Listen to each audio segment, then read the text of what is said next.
ఇప్పుడు దాకా లైఫ్లో చాలామంది వాళ్ళు ఎంత సంపాదించారు ఏంటి ఎవ్రీ ఇయర్ వాళ్ళు రిటర్న్స్ ఫైల్ చేయాలి. నేను రిటర్న్స్ ఫైల్ చేయకుండా దాచుకున్న కొన్ని ప్రాపర్టీస్, ఆ ప్రాపర్టీస్ ఇవాళ మీ ముందుకు వచ్చారు. నెంబర్ 1 వివి వినాయక్, అతను నేను సంపాదించుకున్న ప్రాపర్టీ.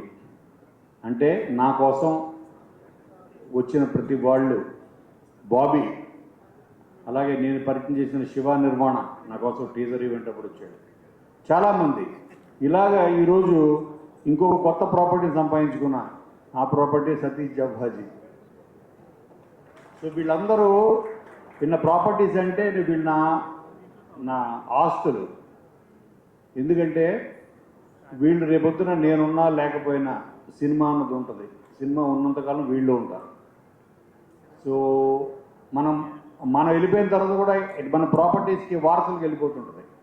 అలాగే సినిమా అన్నది వారసత్వంగా తీసుకుని వీళ్ళు దానిని టేక్ కేర్ చేయాలి వీళ్ళు అనే ఉద్దేశంతో నేను ఒక మంచి టాలెంట్ దొరికితే, నాకు బాగా గుర్తు శివ నిర్మాణం నా దగ్గరకు వచ్చినప్పుడు కానీ, ఫస్ట్ సినిమా చేద్దామని బాబీ చెప్పినప్పుడు కానీ, హరీష్ శంకర్ చెప్పినప్పుడు కానీ, వాడు చెప్పిన కథ, వాళ్ళ ప్యాషన్ చూసి ఈ ప్యాషన్ని ప్రపంచాన్ని పరిచయం చేయాలి. మేబీ అందుకే నన్ను ఆ దేవుడు ఇక్కడ పంపించాడు అనుకున్నా. అలాగే ఒక హరీష్ శంకర్ అవ్వచ్చు, బాబీ అవ్వచ్చు, గోపిచంద్ మల్లేని అవ్వచ్చు, వీళ్ళందరూ, ఓ శివ నిర్మాణ, ఇప్పుడు సతీష్ జవ్వాజీ, వీళ్ళందరూ నా ఆస్తుల కింద ఫీల్ అవుతారు. సో ఈ ప్రాపర్టీ వాల్యూ రోజు రోజుకి పెరుగుతూనే ఉంటుంది. ఇది తగ్గే ప్రాపర్టీస్ కాదు ఇది. So I'm so proud. నా coming to band madam, Roshan and Sridevi వీళ్ళిద్దరు లేకపోతే ఈ సినిమా లేదు. నేను ఫస్ట్ కథ వినంగానే సతీష్ చెప్పింది అదే, సతీష్ నేను సినిమా చేస్తా. సతీష్, వేణు, బెక్క ఇద్దరు వచ్చారు. నేను మన కథ చేద్దాం, నాకు కథ చాలా బాగా నచ్చింది, కానీ కథను 10 మంది చూడాలి. మారుమూల ఇవాళ మీరు చూస్తే, నేను ఇప్పుడు సాయంత్రం చూస్తున్నాను, ఎక్కడ లండన్, ఎక్కడ స్కాట్లాండ్, ఆస్ట్రేలియా, ఎక్కడెక్కడికో అవుతుంది. ఏంటి సినిమా వీడియో రిలీజ్ అవుతుంది రేపు 26th నాడు. మారుమూల ఈవెన్ స్కాండినేవియన్ కంట్రీస్లో, ఎంటైర్ యూఎస్లో నాకు తెలిసి 300 స్క్రీన్, 350 స్క్రీన్స్ వరకు రేపొద్దున 26th రిలీజ్ అవబోతుంది. దానికి కారణం కోన వెంకట్ కాదు, దానికి కారణం Roshan and Sridevi. You have to accept.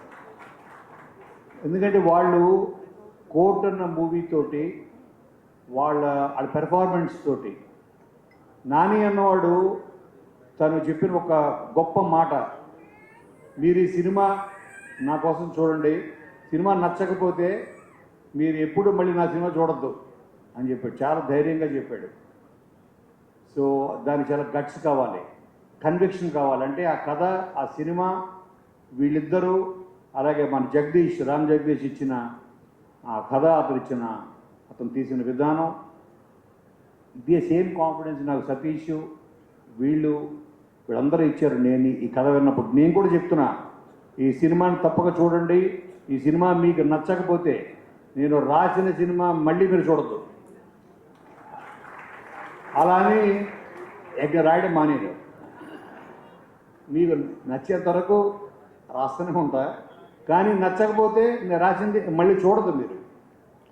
So అంటే ఇక్కడ బాబీ లేడు కదా, ఇప్పుడు నువ్వు చూసారంటే చిరంజీవి గారు కోపడతారు, పొద్దున్న ఫోన్ చేసి, ఏవయ్యా నువ్వు నెక్స్ట్ రాస్తున్న సినిమా నాదే కదా అని. అంత కాన్ఫిడెన్స్ చెప్తున్నాను అన్నయ్య.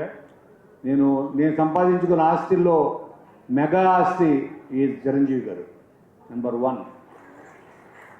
ఎంతోమందిని సంపాదించుకున్నాను, కానీ అంటే మనం ప్రతి ఫిలిం తోటి మనం ఎంతోమంది టెక్నీషియన్స్ని, ఇక్కడ ఉన్న ఫ్రెండ్స్ క్యారెక్టర్స్, వీళ్ళందరూ ఎంతోమందిని, మన కుటుంబం అది పెద్దగా అవుతూ ఉంటుంది, మన ఫ్యామిలీ, వీళ్ళందరూ మన properties. So I'm so proud. Roshan and Sridevi రండి, ఇద్దరికి నేను మళ్ళీ చెప్తున్నాను, మీరు you are the future of Telugu industry. మిమ్మల్ని వెతుక్కుంటూ వస్తాయి కథలు, మిమ్మల్ని వెతుక్కుంటూ మెట్పల్లి నుంచి ఒక మన సతీష్ ఎలా వచ్చాడో, అలాగా శ్రీకాకుళం నుంచో, ఆదిలాబాద్ నుంచో మిమ్మల్ని వెతుక్కుంటూ స్టోరీలు మీ ఇంటికి వస్తుంటాయి మిమ్మల్ని వెతుక్కుంటూ. 100% నేను అదే నమ్మాను. నేను ఈ కథ విన్నప్పుడు నాకు వీళ్ళిద్దరే కనపడ్డారు. ఆ సినిమాలో వీళ్ళు ఆ క్లాస్ డిఫరెన్స్ మీద ఆ కాన్ఫ్లిక్ట్తో వీళ్ళ స్టోరీ చేశారు కోర్టు. ఇందులో వీళ్ళిద్దరిని ఒకే ఫ్యామిలీలో చూస్తే ఎలా ఉంటుంది, ఒకే ఫ్యామిలీలో ఉండి విత్ ఇన్ ద ఫ్యామిలీలో డిఫరెన్సెస్ని వీళ్ళు ఎలా హ్యాండిల్ చేస్తారు అన్నది మీకు కొత్తగా ఉంటుంది. అందుకే అందరూ లాస్ట్ 20 minutes 30 minutes క్లైమాక్స్ అని చెప్పడం కారణం ఏంటంటే, కొన్ని సినిమాలు ఉంటాయి, ఆ సినిమాలో ది ఎండ్ కార్డు పడంగానే కుర్చీలోంచి లేవగానే ఆ క్షణం మన సినిమాని అక్కడ మనము వదిలేసి పార్కింగ్కి వెళ్ళిపోతాం, మన కారు దగ్గరికో బైక్ దగ్గరికో. కొన్ని సినిమాలు ఉంటాయి మనతో పాటు బైక్ దాకా కారు దాకా వస్తాయి, కొన్ని సినిమాలు ఇంటి దాకా వస్తాయి, కొన్ని సినిమాలు జీవితాంతం మీ వెంటే ఉంటాయి. ఆ సినిమాయే బ్యాండ్ మేడం.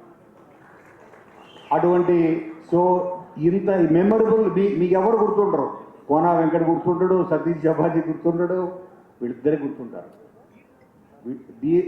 ఇంత మంచి పెర్ఫార్మెన్స్కి నేను చేసింది ఏంట్రా అంటే బెస్ట్ టెక్నీషియన్స్ ఒక సతీష్ ముత్యాల మా డిఓపి ఇచ్చాను, అలాగే విజయ్ బుల్గానెన్ మ్యూజిక్, నార్నే శ్రీనివాస్ ఆర్ట్, అలాగే అన్నిటికి మించి పిల్లర్ ఆఫ్ సపోర్ట్ మా బాహుబలి శివ. చూడండి సేమ్ సైజు బాహుబలి శివ ముప్పరాజు. అలాగే నేను ఈ సినిమా ఫస్ట్ టేకాఫ్కి నాకు కొండంత ధైర్యం ఇచ్చింది మా కజిన్ రాజశేఖర్, శివరాజు రాజశేఖర్. నేను ఫస్ట్ వాడి దగ్గరికి పంపించా సతీష్ని. రాజశేఖర్ ప్లస్ వాళ్ళ పిల్లలు అందరు కూర్చొని వాడిద్దరి కొడుకులు అందరూ విని, ఫ్యామిలీ మొత్తం విని ఎక్స్ట్రాడనరీ ఉంది బాబా నువ్వు చెయ్యని. సో ఐ సెడ్ సరే అయితే మరి నువ్వు కూడా జాయిన్ అయిపో అన్నాడు. I made in co producer, I pulled him into it. ఇప్పుడు రేపు ఎంత మిగులుతుందో లెక్కేద్దాం రెడీగా ఉన్నాడు. సో అందుకోసమే వచ్చాడు, ఏంటి లెక్క అసలు ఏంటి తెలుద్దామని. రేపు చెప్తారా లెక్క నీకు, రేపు కాదు ఈ సినిమా నెక్స్ట్ 50 days వరకు నువ్వు లెక్క పెట్టుకుంటూనే ఉండాలి. అండ్ వీళ్ళకి డెఫినెట్గా నేను ఇక్కడే ఉన్నాడు మహేంద్ర. సో వాళ్ళని నేను సినిమా స్టార్ట్ అవ్వగానే నాకు తెలుసు వీళ్ళకి ఒక స్టార్స్ అవ్వబోతున్నారు కాబట్టి వీళ్ళకి ఒక స్టార్ మేనేజర్ కావాలని, అందుకే ఆల్రెడీ పెట్టేశాను మహేంద్రని. కాబట్టి మీరందరూ ఆడియన్స్ ప్లీజ్ ట్రస్ట్ మీ, నేను ఇంత జోక్గా చెప్పలేదు. మీకు ఈ సినిమా నచ్చకపోతే నేను రాసిన సినిమా మళ్ళీ చూడద్దు, అంత మనస్ఫూర్తిగా మనసు లోతుల్లోంచి చెప్తున్నాను. దానికి కారణం కోన వెంకట్ కాదు, దానికి కారణం సతీష్ జబ్బాజీ, దానికి కారణం శివ ముప్పరాజు, దానికి కారణం విజయ్ బుల్గానెన్, దానికి కారణం Sridevi and Roshan. Thank you, good night.